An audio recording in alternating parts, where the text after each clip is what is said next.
오후 1시 마켓뉴스 나우 이동재입니다.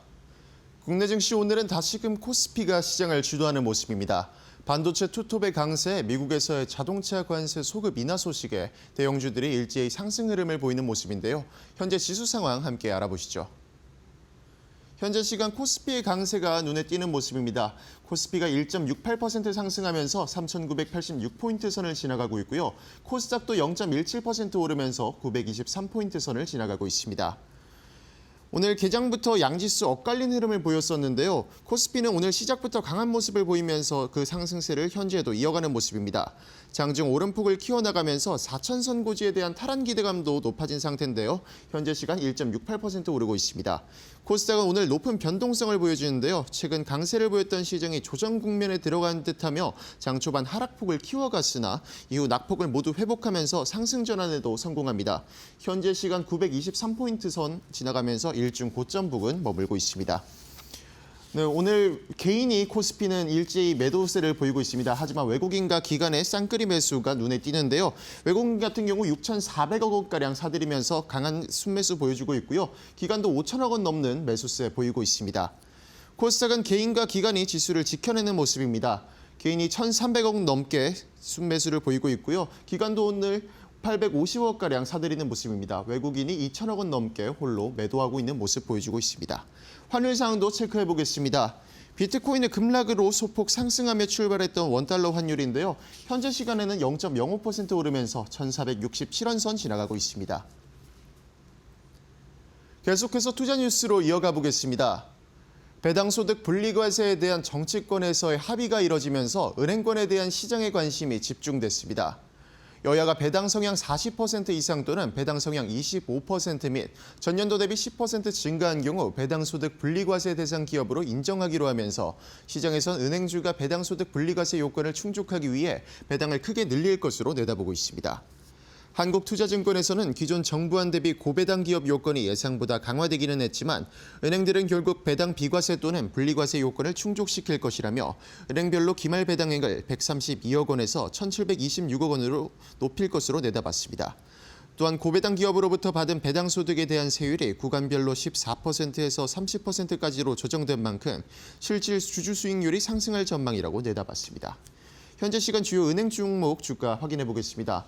JB금융지주가 오늘 강한 모습을 보이고 있는데요. 6% 가까이 오르면서 25,700원 선 지나가고 있고요. KB금융도 5.3% 오르면서 132,900원 선 지나가고 있습니다. 삼성 바이오에피스가 첫 신약 개발을 위한 임상시험 계획을 신청하고 이르면 내년 초 글로벌 임상에 돌입할 것으로 전해졌습니다. 일 관련 업계에 따르면 삼성 바이오에피스는 최근 방광암 환자를 대상으로 한 항체 약물 접합체 ADC 신약 후보 물질 임상 일상시험 계획을 미국 FDA에 제출한 것으로 드러났습니다. 이어서 암세포 유도 미사일로 불리는 차세대 항암 기술 ADC를 통해 내년 글로벌 임상 진입과 중간 결과 도출을 목표로 하고 있는 것으로 전해졌습니다.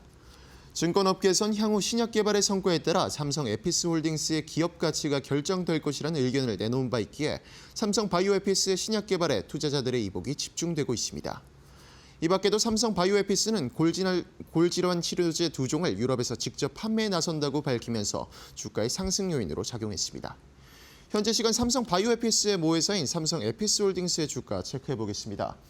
삼성 에피스홀딩스 여전히 강한 모습 보여주고 있는데요. 6.28% 오르면서 42만 2,500원 선 지나가고 있습니다. 국내 벌크선 운임이 연중 최고치를 기록하면서 대형 선박 중심으로 운임 강세가 이어질 것이란 전망이 나왔습니다. 벌크선 시황을 나타내는 발틱 운임 지수가 2,560포인트를 기록하면서 2년 만에 최고치를 경신한 것으로 나타났습니다. 하나증권의 보고서에 따르면 하반기 중국의 철광석 수입량이 증가하면서 초대형 광탄선 운임이 상승한 점이 강세를 이끌었다고 평가했습니다. 아프리카 시만두 광산 개발로 철광석 수출이 전년 동기 대비 26% 증가할 전망이고 기존 호주 중국 간 수출보다 항차 기간이 길어져 초대형 광탄선 운임 강세가 유지될 가능성이 높기에 내년에도 대형선 위주의 시장이 형성될 것이라고 내다봤습니다. 현재 시간 해운주 주가 체크해 보도록 하겠습니다. 현재 시간 펜오션이 10% 넘는 강세를 이어가고 있는데요. 펜오션이 10.15% 오르면서 4,340원 선 지나가고 있고요. HMM은 지난날 강세를 보이면서 오늘은 약간은 제한적인 강세를 이어가고 있습니다. 0.73% 오른 21,100원 선 지나가고 있습니다.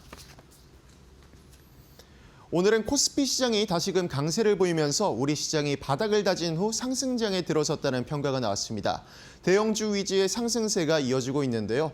강세를 보이고 있는 시장 상황 속에서 맞춤 전략까지 저희와 함께 알아보시죠.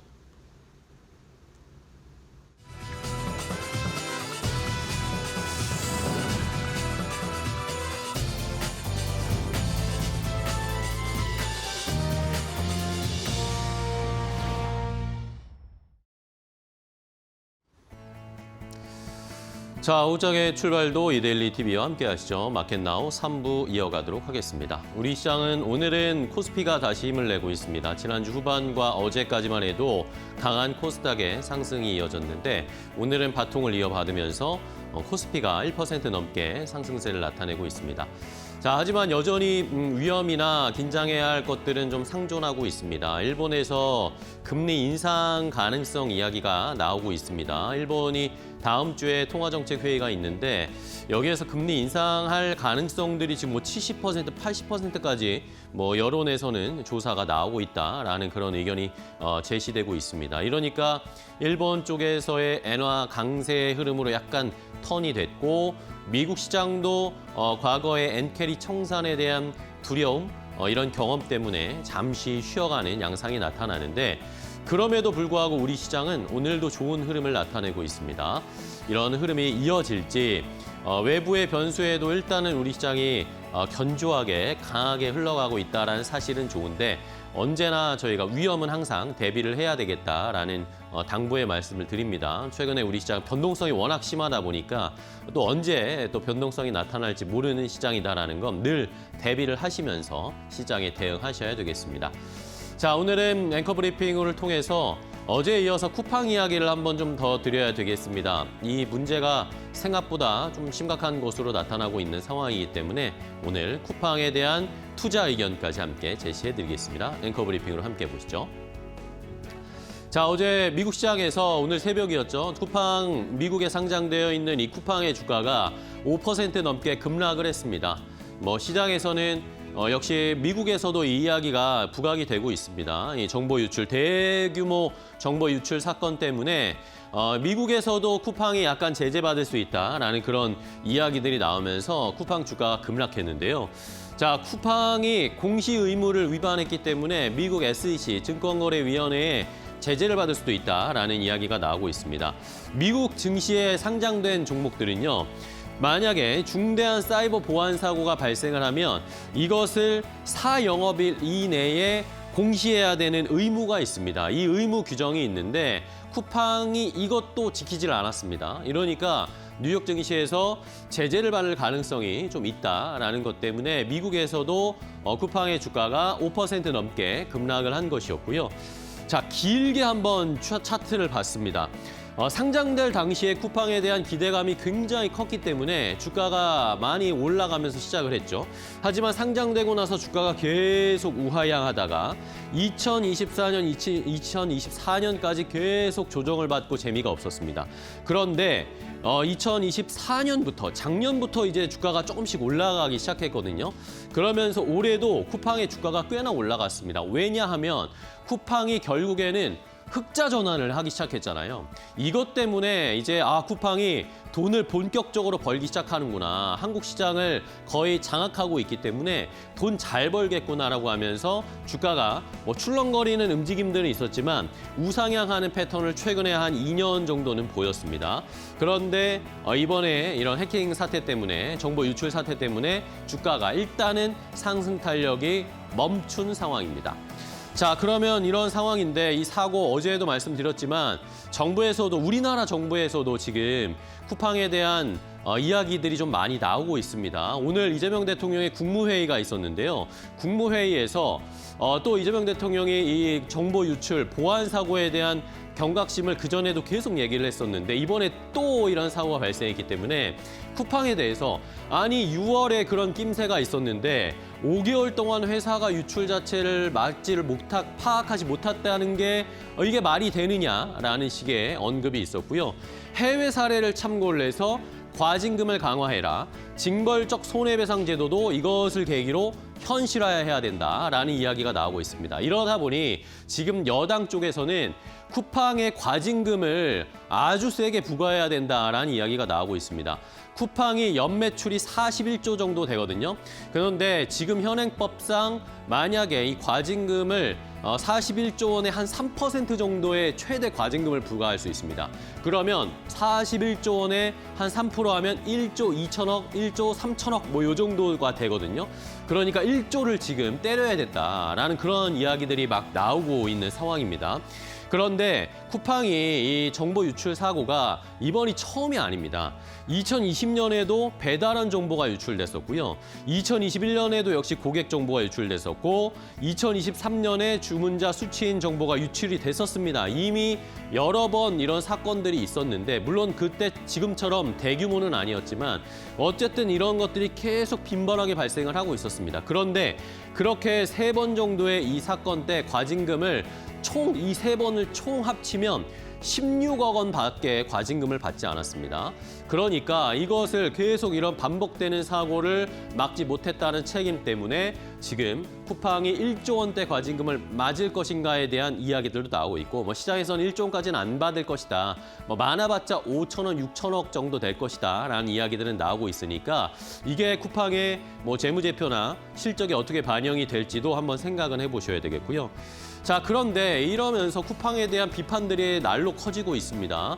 11월 말부터 지금 12월 초가 들어섰는데 쿠팡에 대한 이제 지금 우리가 쿠팡을 너무나 자연스럽게 일상생활에서 압도적으로 쓰고 있는데 이 쿠팡이라는 회사를 들여다보니까 이 쿠팡의 지배구조가 이게 과연 맞는 건가라는 의문점들이 생기기 시작했습니다. 자, 쿠팡은 전체 매출의 90%가 우리나라에서 발생하고요. 직원도 9만여 명 이상 우리나라 사람들이고 3천만 명이 넘는 이용자도 우리나라에 집중되어 있는 회사입니다. 그러니까 쉽게 말하면 돈은 우리나라에서 벌고 시장은 나스닥에 상장되어 있으면서 미국의 제도나 법이나 그런 경영 방법을 쓰고 있다는 겁니다. 자, 이러면서 지금 이런 사고가 발생을 했는데 쿠팡에서 대응하는 건 국내의 법인, 한국 법인의 대표밖에 얘기를 안 하고 있습니다. 최상위 지배구조 이사회 아니면 이사회를 들여다보니까요. 자, 보시죠. 뭐 김범석 의장도 사실은 미국 사람입니다. 그리고 다른 사람들 이 사진을 봤더니 뭐 ARM에서도 있었고 마이크로소프트에도 있었고 하는데 이 사람들이 우리나라 시장의 느낌을 알까요? 우리나라의 이 쿠팡의 이 소비 업계의 이런 트렌드를 알까요? 상황을 알까요? 라는 걸 생각해 보면 쿠팡 이사회의 구성 뭐 겉보기에는 너무나 멋진데 과연 이것을 우리나라 시장에 잘 대응하고 올바른 정책을 펼칠 것인가에 대한 의문점이 나오기 시작했습니다. 자, 그다음 또 내부 통제는 미국 법인이 꽉 잡고 있습니다. 미국 본사 이사회랑 최대 주주 김범석 의장 그런데 이 사고 났는데 아무 말도 안 하고 있습니다. 이런 것들도 시장에서는 좀 비판을 하고 있고요. 그러면서 결국 중요한 결정이나 예산, 보안과 관련된 정책은 미국에서 다 담당을 하고 있는데 지금 법적 책임은 우리나라 법인에게만 떠넘기고 있다라는 그런 식의 비판들도 나오고 있어서 쿠팡의 지배구조 이게 맞나? 라는 이야기가 계속 나오고 있다라는 것도 잘 살펴보셔야 되겠습니다. 자, 그런데 이러면서 저는 궁금해졌어요. 미국에서는 그러면 쿠팡에 대한 투자 의견을 어떻게 잡고 있을까? 이런 사고가 난 것에 대해서 어떻게 해석을 하고 있을까 궁금했는데 JP모건이 때마침 그런 의견을 냈습니다. 쿠팡의 사고에 대한 분석과 이것이 어떤 영향을 줄 것인가. 결론적으로는 뭐 별 문제 없을 거다라는 의견이었습니다. 소비자 이탈 제한적일 것이다. 왜냐하면 한국에는 쿠팡의 경쟁자가 대항할 만한 경쟁자가 없고 지금 이미 시장에 너무 깊숙이 진입해 있고 우리가 너무나 의무적으로 쓰고 있는 것처럼 활용이 되잖아요. 그리고 한국 소비자들의 특성상 이런 정보 유출, 이제 또 유출됐네 라는 식으로 그냥 넘어가는 경우가 너무 많기 때문에 이번에도 별 문제 없을 거다. 결국에 한국인들은 이런 사고가 발생해도 그대로 쿠팡 쓸 겁니다 라고 하면서 투자 의견을 바이로 계속 유지하고 있는 상황입니다. 이러면서 앞으로 12개월 주가의 흐름, 긍정적 의견, 중립 의견, 로우 의견을 냈지만 결국에는 주가 다시 회복하면서 올라갈 거다. 오히려 바이 의견을 제시하는 이런 상황이 펼쳐지고 있다라는 것도 살펴보시기 바랍니다. 쿠팡이 어떤 이 상황이 펼쳐질지 계속 살펴보셔야 되겠고요. 쿠팡의 소비 여력도 국내에서 시장의 분위기가 어떻게 이어질지도 한번 잘 판단해 보시기 바랍니다. 앵커 브리핑이었습니다.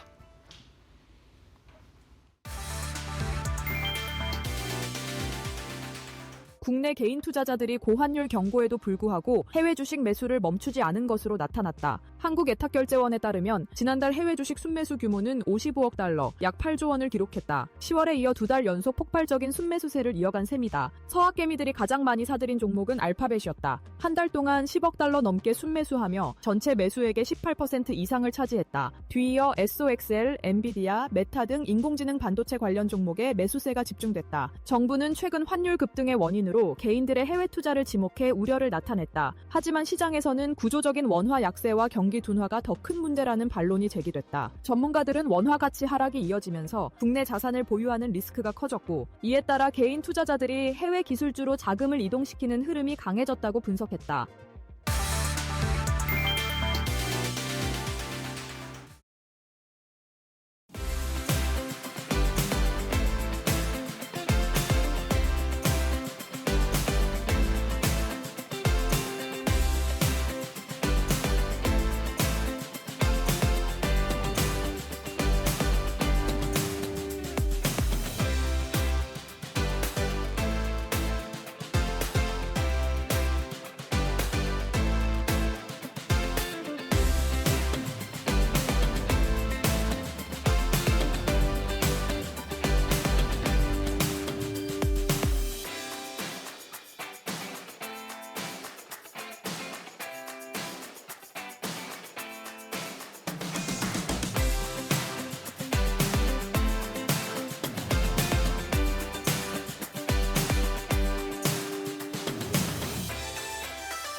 오늘 시장에서 돈 되는 섹터의 테마 찾아보겠습니다. 돈 되는 좋은 업종 살펴보고요. 종목까지 선정해드리겠습니다.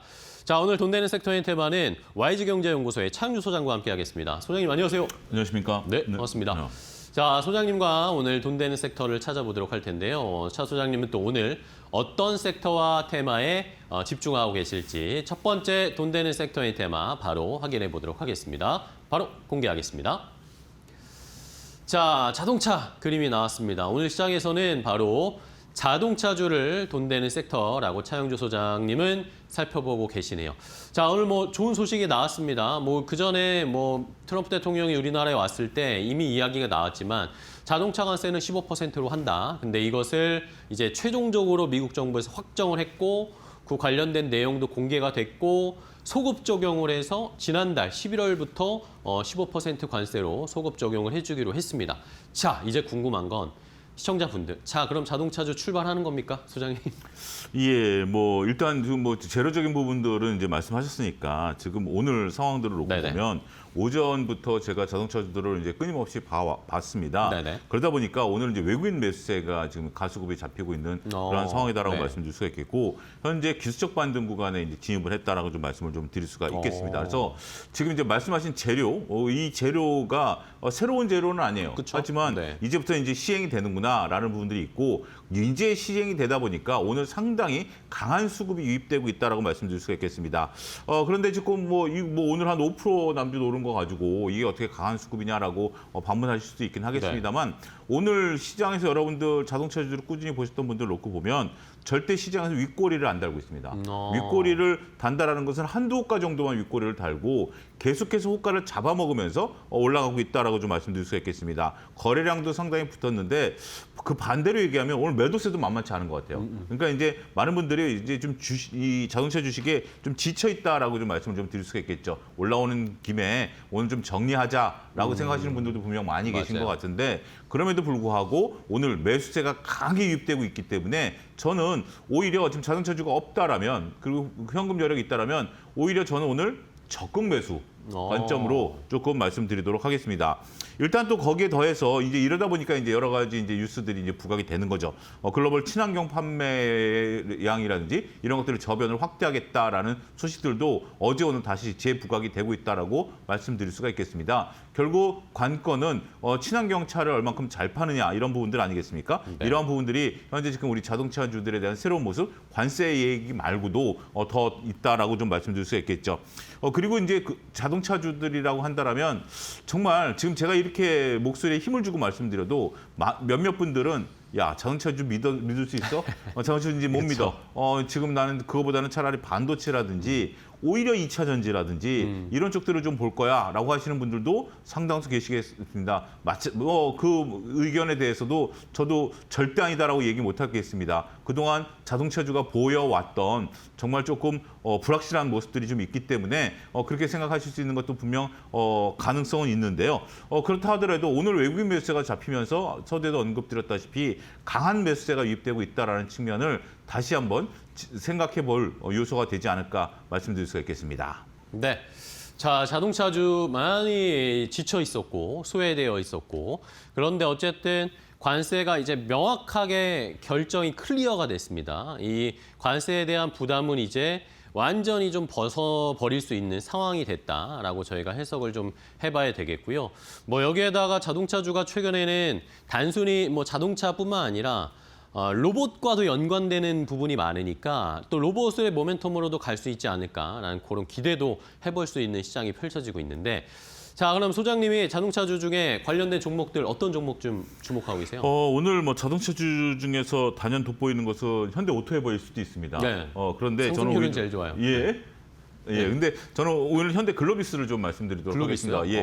더군다나 이제 오늘부터 시작이다라고 하면 단기간에 급등한 거를 따라가기보다는 이제부터 모아갈 수 있는 종목들, 그다음에 그렇죠. 이런 것들을 좀 볼 수 있는데 현대 글로비스를 꼽은 이유 중에 하나는 현대 글로비스가 우리가 이제 작년 9월에 그런 얘기를 했어요. 3년 동안 특별 배당을 하겠다라는 부분들을 이제 얘기를 했기 때문에 현대 글로비스가 이제 연말이 12월이면 분기 배당 줍니다. 그래서 12월 말일자로 배당이거든요. 분기 배당이 아니면 내년 4월에 배당을 할 텐데 분기 배당 주기 때문에 12월 말일자로 배당부가 발생하게 됩니다. 네. 따라서 지금은 우리가 현대글로비스 같은 경우 주가가 상당히 낮은 수준에 있는 거죠. 그래서 자동차주들이 올라가게 된다라면 현대글로비스 같은 경우 현재 PCC 그러니까 이제 자동차 운반선에 대한 영업이익이 93% 증가했다라고 하거든요. 영업이익이 증가한 상태에서 추가적으로 무엇이 있겠느냐? 배당까지 받을 수 있다라고 그러네요. 본다라면 주가 조정을 받았다는 것이 상당히 긍정적인 요소가 될 수 있기 때문에 현대글로비스를 보자 이렇게 말씀드리겠고요. 네. 두 번째는 현대 오토에버를 말씀드릴까 하다가 이제 오토에버는 뭐 나름대로 여러분들 긍정을 보시니까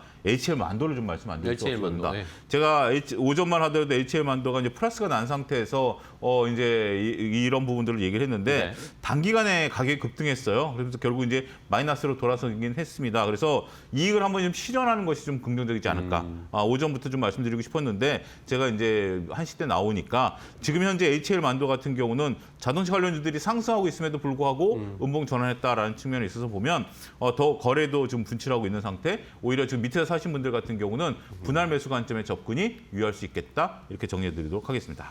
네, 자 HL만도와 현대글로비스 두 종목을 살펴보고 계시네요. HL만도는 또 최근에 아까 말씀드린 것처럼 로봇 모멘텀 받으면서 단기간에 빠르게 올라왔기 때문에 오늘 약간의 차익 실현 물량이 나오고 있습니다. 자, 그러면 자동차주 중에 가장 좋게 볼 만한 뭐 중장기로 저희가 내년까지 좀 끌고 갈 만한 종목으로 하나 골라보는 게 좋을 것 같은데 탑픽으로 뭘 보세요, 소장님? 일단 현대차를 끌고 가셔야 된다라고 좀 말씀드릴 수 있겠습니다. 오늘 상당히 지금 5일선 저항 받고 있는데요. 그걸 당연히 하는 듯이 이제 뚫어주려고 하는 모습들 좀 보여주고 있습니다. 계속해서 매도 호가를 잡아먹으면서 올라가고 있다라고 좀 말씀드릴 수 있겠습니다. 그렇기 때문에 글로벌 판매량이 지금 상당히 많이 증가하고 있어요. 더군다나 앞서 언급드렸다시피 현재 지금 인도 법인이라든지 아프리카 법인에 있어서 친환경 자동차 판매에 대한 어떤 긍정적인 모멘텀이 있다라고 좀 말씀드릴 수 있겠습니다. 오늘 좀 주가가 올라오다 보니까 이걸 누르려고 하는 힘도 상당히 있는데 이 누르려고 하는 힘을 뚫어주게 되면 자동차에 있었던 공매도도 쇼크버링이 나올 가능성도 있기 때문에 강한 슈팅이 한번 기대된다라고 말씀드릴 수 있겠습니다. 바닥권에서 오늘 외국인들이 좀 들어오고 있는 것들이 의미가 있는 그런 부분들이 아니겠나 싶습니다. 현재 구간 내에서 충분히 매수가 가능한 구간으로 보여지고 있고요. 목표가는 1차적인 목표가 30만 원, 손절가 25만 원 제시해드리도록 하겠습니다. 네, 알겠습니다. 자, 오늘 자동차주 첫 번째 돈 되는 섹터 현대차를 탑픽으로 골라주셨습니다. 현대차 이제 진짜 마에 30만 원 좀 돌파할 수 있을지 계속 좀 지켜보면서 외국인 수급이 계속 유입될 수 있을지 여부가 중요한 판단의 요소가 될 것 같습니다. 첫 번째 자동차 업종의 현대차를 살펴봤고요. 자, 다음 또 돈 되는 섹터 테마 확인해 보겠습니다. 차영주 소장의 두 번째 선택은 어떤 부분일까요? 바로 공개합니다. 자, 전력기기가 보이고 있습니다. 전력기기 업종도 최근에 시장이 약간 흔들리면서 조정을 받는가 싶었는데 역시 죽지 않네요. 전력기기는 계속해서 모멘텀을 다시 잊을만 하면 살아나고 또 쉬면 다시 살아나고 이런 식의 흐름이 나타나고 있습니다. 자, 전력기기 업종은 투자 저희가 어떻게 전략 세워야 될까요? 전력기기도 최근에 조금 쉬었죠. 상당히 이제 오늘 같은 경우는 조방, 원전 전체적으로 다 강한 흐름들 좀 보여주고 있는데요. 역시 이제 지난번에도 말씀드렸다시피 이 섹터들을 우리가 버려서는 안 된다라는 부분들인 것 같아요. 전력기기 같은 경우도 조정 이후에 오늘 이제 기술적 반등 구간에 이제 진입을 했다라고 좀 말씀을 좀 드릴 수가 있겠습니다. 네. 기술적 반등 구간에 진입을 했다라는 것은 결국 실적 모멘텀이 이제 살아있는 부분들이 된다라고 말씀드릴 수 있겠죠. 내년에도 여전히 실적이 나타날 것으로 보여져요. 그리고 또 한 가지 지금 이제 원을 제외한 조방전을 전 12월에 보셔야 된다라는 것이 올해 우리가 이 기업들이 영업이익이 막대하게 나지 않았습니까? 그것 때문에 주가가 올라온 거죠. 근데 주가가 지금 살짝 조정을 받았는데 영업이익이 막대하게 났다라는 것은 배당의 매력도가 증가한다는 거죠. 그렇죠. 우리가 배당수도 분리과세가 내년으로 이제 내년에 이제 시행이 되는 거긴 하지만 그렇다 하더라도 올해 배당을 많이 줄 가능성이 있는 거죠. 또 배당 성향이 유지가 된다 하더라도 이익이 많이 늘어나면 당연히 배당액 자체가 늘어나는 거 아니겠습니까? 그렇죠. 따라서 배당 투자 우리가 여러분들 보셔야 됩니다. 특히 이렇게 이익이 많이 난 기업들에 대해서는 똑같은 배당 성향이라 하더라도 절대적으로 주는 배당액 자체가 늘어날 가능성이 있기 때문에 저는 전력기기에 대한 배당에 대한 부분들도 추가적으로 말씀드릴 수가 있겠습니다.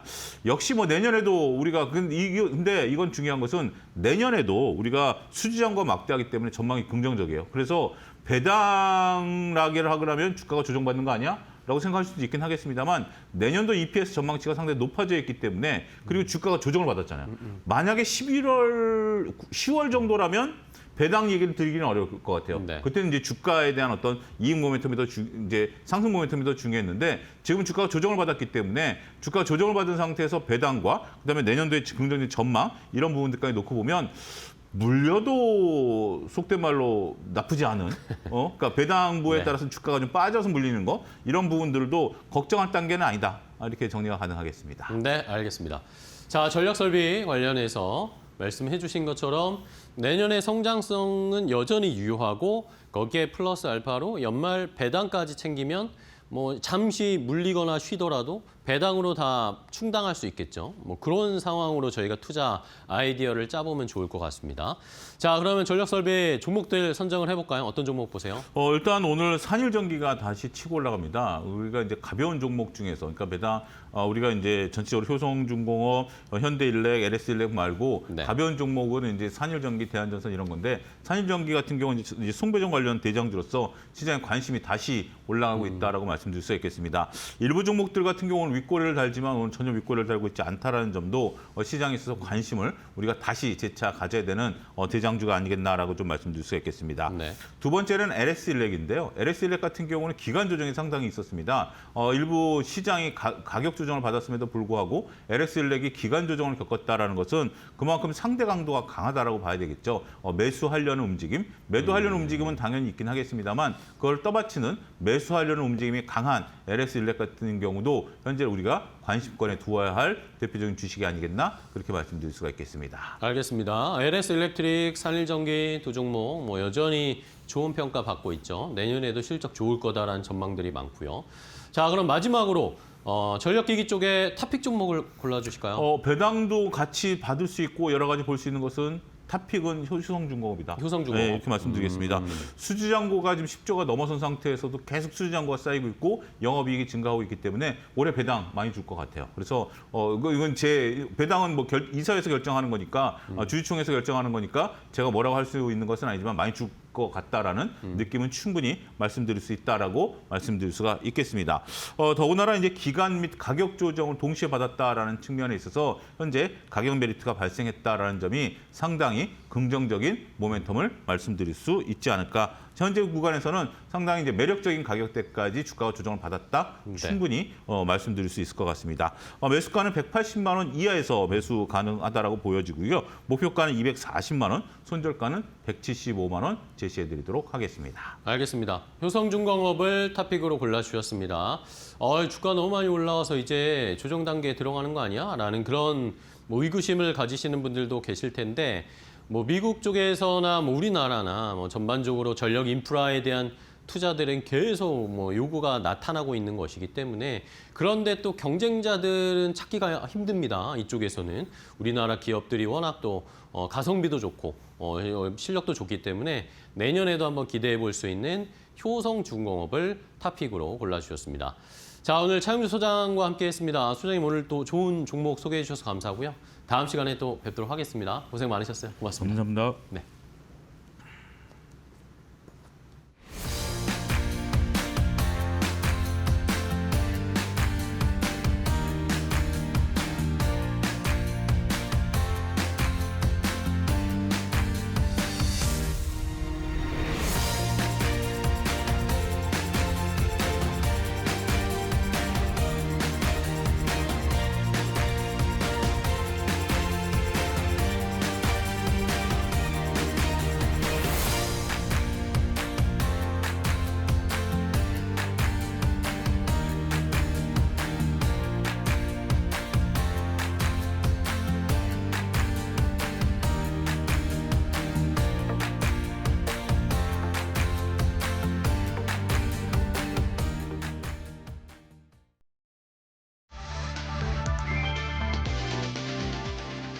(3,370만 명) 개인정보가 새나간 쿠팡이 소비자들의 거센 역풍을 맞고 있다. 이름, 주소, 전화번호 등 핵심 정보가 유출됐지만 정작 피해 고객들은 무슨 정보가 털렸는지도 모른다며 분통을 터뜨린다. 쿠팡은 조사 중이라며 구체적인 답변을 피하고 있고 김범석 의장은 여전히 침묵 중이다. 탈퇴 절차 또한 불만의 불씨다. 앱에서는 불가능하고 PC 버전에서 본인 인증 설문까지 6단계를 거쳐야 한다. 온라인에는 유출은 한순간, 탈퇴는 고문이라는 글이 쏟아지며 탈팡 운동이 급속히 번지고 있다.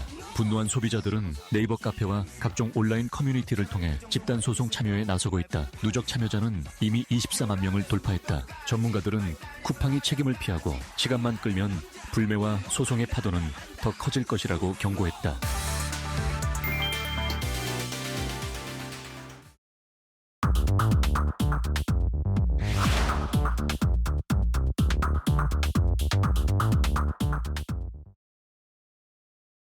자, 마켓나우 3부와 함께하고 계십니다. 우리 시장은 코스피는 여전히 좀 강합니다. 3,990포인트 위까지 올라왔어요. 1.83%나 상승세를 나타내면서 삼성전자, SK하이닉스가 다시 힘을 냅니다. 장 초반에는 SK하이닉스만 상승 탄력이 좋았는데 지금은 삼성전자도 2.5% 넘게 상승세를 나타내면서 두 대장이 시장을 이끌고 있고요. 현대차가 오늘 또 분전을 하니까 현대차도 5% 가까이 상승을 하니까 코스피가 상승 탄력이 꽤나 잘 나오고 있습니다. 또 눈에 띄는 건 선물 시장에서 외국인의 매수가 좀 들어옵니다. 최근에 선물 누적 순매수가 순매도가 좀 많았는데 그게 이제 서서히 좀 줄고 있어요. 그런 걸 보면 외국인들이 이제 약간씩 포지션을 바꾸는 거 아닌가라는 것도 생각을 해보시면서 선물 순매수 현황 이런 것도 시청자분들이 잘 체크하시면서 시장 대응을 하시면 좋을 것 같습니다. 자, 시장의 분위기 그럼 이제 종목으로 조금 더 자세하게 알아보도록 하겠습니다. 오후장 종목 레이더 오늘은 이데일리 TV의 서동구 위원과 함께하겠습니다. 위원님 안녕하세요. 네, 안녕하세요. 네, 반갑습니다. 자, 위원님과 오늘 시장의 분위기를 종목을 하나씩 보면서 체크해 보겠습니다. 위원님이 선택하신 첫 번째 종목부터 확인을 해볼 텐데요. 어떤 종목을 골라주셨을지 함께 확인해 보도록 하겠습니다. 자, 오후장 종목 레이더 첫 번째 종목은요. 바로 현대오토웨이버입니다. 자, 오늘 자동차주들이 미국의 관세 불확실성을 일단은 걷어냈다 보니까 자동차주들이 다 좋은데 그 안에서 이제 그럼 거의 이제 많은 투자자분들이 현대차 그룹 내에서 골라야 되는데 그냥 현대차를 사자니 재미가 없고 그렇습니다. 이러면서 현대오토웨이버를 많이 얘기하시긴 하더라고요. 우리 앵커께서도 아시겠지만은 현대차 그룹 중에서 현대오토웨이버는 제가 거의 뭐 매달 한 번씩 점검을 계속 할 말씀해 정도로 주고 계세요. 여러분들께 이제 말씀을 드렸고 결국은 과거에 단순한 자동차를 생산하는 현대 기아차가 아니라 이제는 한마디로 얘기해서 자율주행 쪽이라든가 커넥티드 카라든가 이러한 모든 어떤 분야에 있어서 핵심 역할을 해주는 것이 바로 현대오토웨이버다 이런 말씀을 드린 바가 있고 그 흐름들이 오늘 시장에서 그대로 다 반영이 되고 있다. 그러게요. 이렇게 보시면 좋을 것 같습니다. 특히 깐부 회동을 하면서 현대차도 우리가 5만 개 칩 구매할 거야 이런 얘기도 네. 다 나오고 그랬던 거 아니겠습니까? 일부가 이제 우리나라에 들어오기 시작을 했다고 하는데 그러한 측면에서 결국은 이 현대오토웨이버가 뭐 엔비디아의 GPU 사업과 관련된 그러한 것도 있겠지만 기본적으로 이 자율주행을 중심으로 해서 또 로보틱스 사업을 총괄하는 핵심적인 역할을 해주고 있고 그러한 것들이 실적으로 안정적으로 나타나고 있다라는 거. 사상 처음으로 올해 매출도 4조 원대를 넘어가면서 뭐 내년 후년에는 뭐 6조 원, 뭐 10조 가까이를 향해서 달려간다 이런 얘기가 나오고 있는데 이것이 뭐 자동차 부품단 또는 뭐 완성차 뭐 이런 쪽으로 나오는 게 아니라는 얘기죠. 그쵸. 바로 그런 부분을 우리가 주목해볼 필요가 있지 않을까라고 말씀을 드리겠고 또 하나 이제 핵심적인 것이 이 바로 보스턴 다이내믹스와 관련돼서 전 사업장에 이제 투여를 하겠다라는 이런 얘기들 결국은 정의선 회장 쪽에 지분이 있는 거 아니겠습니까? 그쵸. 현대오토웨이버도 바로 7%의 지분을 가지면서 향후의 지배구조와 관련된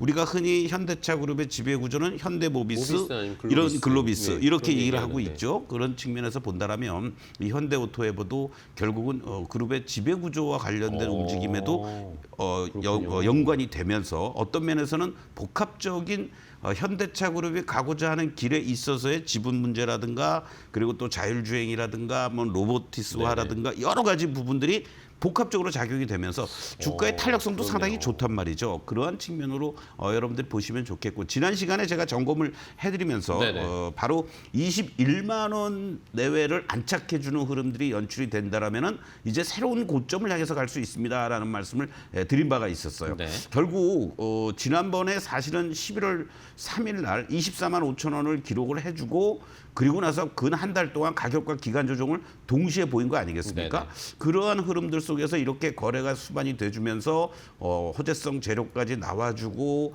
장대 양봉으로 돌파를 해준다라는 것은 월봉상으로 보시면요. 바로 2023년도 9월 달에 이 26만 3천 원 이 고점을 향해서 가는 그 순환 흐름들이 연출될 가능성이 상당히 높지 않겠느냐. 네네. 이런 측면으로 본다라면 현대오토웨이버는 보유하고 계신 분들은 뭐 당연히 홀딩이겠고요. 그렇죠. 없으신 분들은 장중에라도 기다렸다가 매수할 수 있는 그러한 흐름으로 계속해서 대응하면서 새로운 고점을 돌파할 가능성이 높다. 이런 관점으로 접근하면 좋겠습니다. 네, 알겠습니다. 현대오토웨이버 첫 번째 종목으로 소개를 해주셨는데 2023년의 최고점이었던 게 26만 3천 원.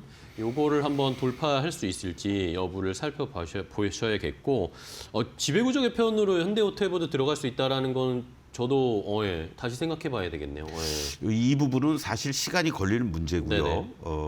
이 현대오토에버를 중심으로 해서 보스턴 다이내믹스의 상장 문제라든가 그쵸, 네. 이런 거하고 다 연관이 되니까 계속해서 우리가 좀 워치를 해야 되지 않을까 이렇게 말씀을 드리겠습니다. 알겠습니다. 좋은 포인트를 짚어주셨어요. 정의선 회장이 7.3% 현대오토에버 지분을 가지고 있기 때문에 이게 또 지배구조 개편을 할 때 어떤 식으로 맞물려 들어갈지 퍼즐처럼 뭔가 맞춰질지 그런 여부를 잘 살펴보셔야 되겠습니다. 첫 번째, 오늘 시장에서 뭐 가장 뜨거운 종목이라고 할 수 있는 현대오토에버 지금도 14.33% 상승을 하고 있습니다. 자, 다음 두 번째 종목도 보겠습니다. 위원님이 고르신 두 번째 종목은 뭘까요? 함께 확인해 보시죠. 자, 두 번째는 BHI입니다. BHI는 또 원전주 최근에 다시 이제 움직이려는 모습이 나타나고 있는데 BHI가 같이 함께 뭐 두산에너빌리티만 넣어 보시니까 시청자분들이 그렇습니다. BHI 쪽도 저희가 원전도 이제 온기가 좀 퍼지기를 기대해 보고 있는 상황이죠. 네, 사실은 이제 유동성이 풍부하고 외국인이나 기관들의 적극적인 매수가 들어온다라고 했을 네. 경우에는 역시 뭐 1등주라고 할 수 있는 두산 에너비트를 중심으로 한전기술이라든가 또 최근 들어서는 이제 한국전력 같은 네네. 경우도 부각이 됐었습니다만은 전반적으로 좀 기간 조정의 양상을 보이고 유동성도 조금 위축돼 있는 이런 상태다 보니까 아무래도 조금은 시총이 좀 작은 것들 중심으로 관심을 가져야 되지 않겠느냐 이런 말씀을 좀 드리겠고 뭔가 지금 얘기들은 계속 나오고 있어요. 바로 그러게요. 한미 원전 협의체를 조속히 구성을 한다라는 얘기들 지난 시간에도 한번 말씀드렸던 것처럼 트럼프 대통령도 미국민들에게 뭐 원전이 됐든 또는 핵잠이 됐든 또는 조선과 관련돼서든 네.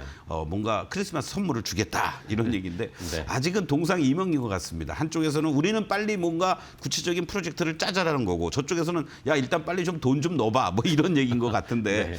그럼에도 불구하고 안정적인 실적들이 이루어지고 있다라는 이 BHI 또 원전 진출이라든가 또는 어떤 SMR 수주 발주라든가 수출 다변화라든가 뭐 하나 둘씩 가시적인 그러한 그 수주 소식들이 전해지고 있죠. 네. 현재 시점에서만 놓고 본다라면은 이 수주 잔고를 비롯해서 최소한도 1조 7천억 이상이 더 발생될 가능성이 이 시간이 지날수록 높고 이런 것들은 결국은 뭐 올해 사상 최대 실적뿐만이 아니라 내년에도 안정적인 실적을 구현할 수 있는 그런 네. 어떤 바탕이 되고 있다라는 측면에서 다만 주가의 움직임들을 보면은 상단과 하단이 좀 막혀 있는 모습입니다. 그러게요. 지금 차트를 한번 좀 보시겠는데요. 지난번에 10월 13일 날 61,900원을 돌파하는 물론 수주 소식도 전해진 이런 모습들이었습니다만 이렇게 크게 보면은 지지와 저항의 어떤 움직임 속에서 놓여져 있습니다. 제일 중요한 자리죠. 그러니까 결국은 이 흐름들을 보면은 이 4만 원은 쉽게 안 무너지는 자리고요. 네. 그리고 5만 5천 원 이상 넘어가는 자리는 저항으로 아직은 작용이 되고 있는 자리다. 그런 측면에서 이렇게 박스권을 봤을 때 이제 중심값 을 우리가 보면은 5만 원 정도가 되겠죠. 이렇게 박스에 중앙을 놓고 봤을 때 그렇다면은 결국은 넓게 보면은 4만 원에서 5만 5천 원, 좁게 보면은 5만 원이 1차 저항으로 작용이 되거나 오히려 5만 원이 안착이 돼주면 단기적으로 또 트레이딩 하거나 그리고 현재 갖고 계신 분들 입장에서는 4만 6, 7천 원 라인을 중심으로 해서는 5만 원에 이제 근접해 줄 때는 오히려 적절한 이익 실현 그리고 하단부 내려와서 뭐 4만 5천 원 이하라든가 4만 원대 근접해 주면 오히려 또 매수하는 매수하고. 이러한 전략이 당분간 필요하겠고 결국 이 종목이 새로운 고점을 향해서 가기 위해서는 두산 에너빌리티가 8만 5천 원이라는 상단을 돌파를 해줘야지만 얘도 같이 갈 수 있다. 그렇게 보시면서 여러분들이 접근하면 좋을 것 같습니다. 네, 알겠습니다. 자, BHI 원전주도 많은 분들이 관심 가지시는데 또 최근에 코스닥 시장이 좋으니까 그런 걸 생각해 봤을 때도 원전주 코스닥에서 하나 좀 골라보면 BHI 그렇죠. 뭐 가장 먼저 떠오르잖아요.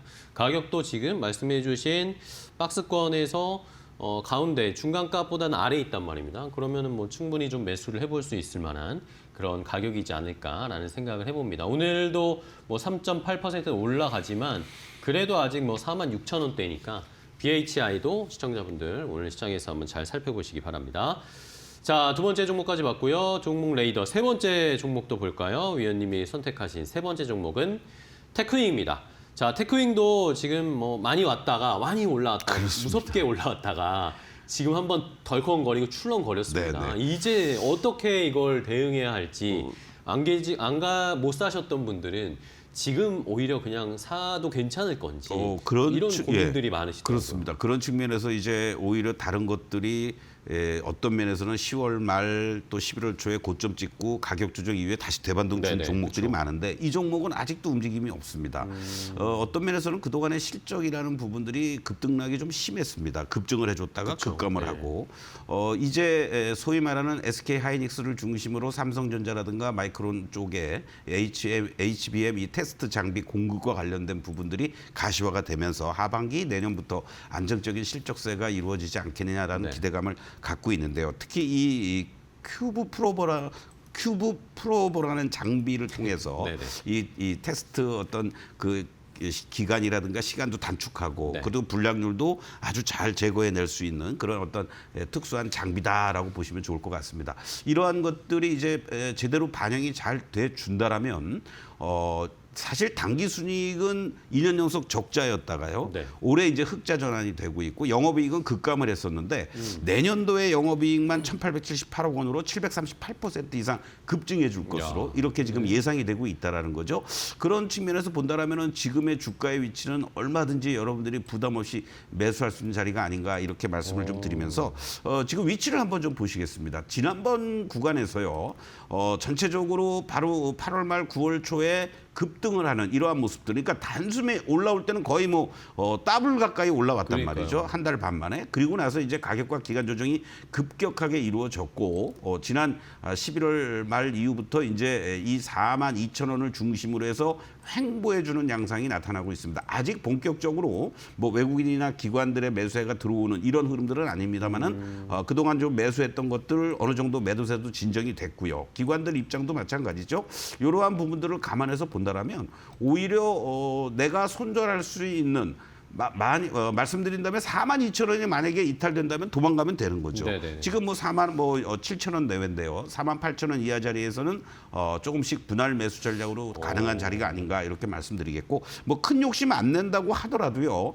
뭐 단숨에 뭐 직전 고점 넘어가 있는 이런 7만 원 근처까지는 아니더라도 5만 5천 원에서부터 6만 원 라인 정도는 쉽게 갈 수 있는 이러한 자리들이 있으니까 여러분들이 오히려 많이 올라가 있는 것들을 쫓아가면서 매수하거나 물리시기보다는 네. 크게 물릴 자리가 없는 지금 자리 정도에서 매수해 나가면 좋지 않겠느냐 이렇게 말씀드리겠습니다. 네, 알겠습니다.